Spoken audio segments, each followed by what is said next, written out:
All right, so it looks like the ADP just released their jobs report for November, and it looks like our private sector has shed another 32,000 jobs.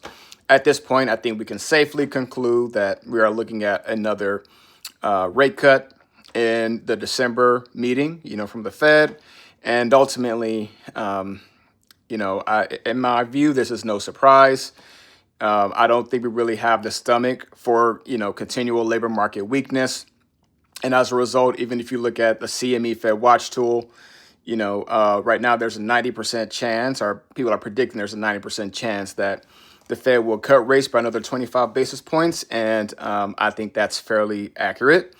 And so afterwards, that'll be yet another cut in the books, which could ultimately mean, cheaper borrowing rates, right? Maybe even eventually, cheaper mortgage rates. Rates look like they're slowly beginning to fall, in the mortgage market as well. Not by much, but, there is some relief there. It seems to be the case. And so, in light of all that, in my view, what this ultimately means is that to just keep investing, from a stock market perspective, the Dow Jones shot up another 400 plus points.